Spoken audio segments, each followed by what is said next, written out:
সকালে জঙ্গল জেগে উঠল ঠিকই, কিন্তু একটা জিনিস বদলে গিয়েছে। টিয়া একদম চুপচাপ, সে আজ কিছুই বলছে না। আজ একটা জিনিস লক্ষ্য করেছ? আজ টিয়ার কোনো কথাই শোনা যায়নি। আজ টিয়া ডাকেনি কেন? হয়তো রাগ করেছে। ও তো সবসময় কথা বলতো। আমি কি সত্যিই খারাপ? আমি তো মিথ্যে বলিনি, কিন্তু আমার কথার জন্য যদি সবাই কষ্ট পায় তাহলে চুপ থাকাই ভালো। সেদিন আমরা দুজনেই ভুল করেছি। হ্যাঁ, কথা লুকিয়ে রাখাটাও ঠিক ছিল না। টিয়া গাছের ডালে বসে কথাগুলো শুনল, কিন্তু কিছু বলল না।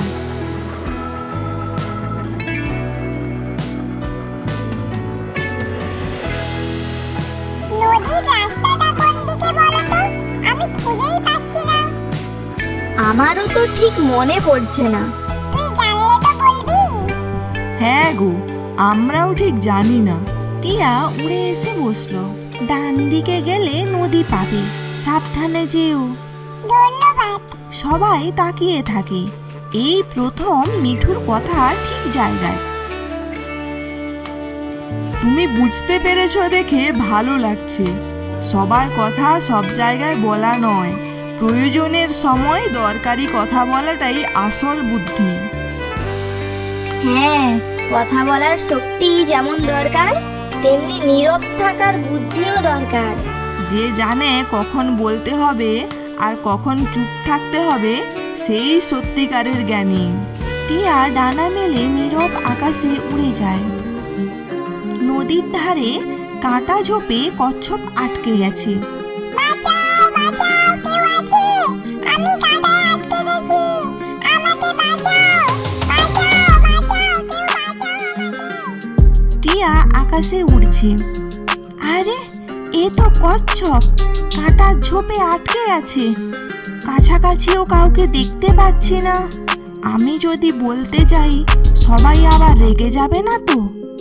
না না, এই কথা না বললে ভুল হবে।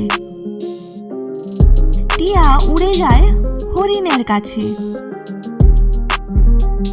হরিণ ভাই, হরিণ ভাই, কচ্ছপ নদীর ধারে বিপদে পড়েছে, প্লিজ সাহায্য করো, চলো চলো। তাই নাকি? চলো চলো চলো চলো সবাই। হাতি সুঁড় দিয়ে কচ্ছপকে সোজা করে আর কাঁটাগুলো সরিয়ে দেয়। ধন্যবাদ, ধন্যবাদ হাতি ভাই। ধন্যবাদ আমাকে নয়, টিয়াকে বলো। ওই আমাদের সবাইকে ডেকে এনেছে। ধন্যবাদ টিয়া ভাই। আমি এই উপকার কোনোদিন ভুলবো না। সবাই টিয়ার দিকে তাকায়। আর যদি টিয়া না বলতো, কচ্ছপের যে কি হতো। হ্যাঁ, ঠিক বলেছ। এই প্রথমবার টিয়ার কথায় ক্ষতি হয়নি।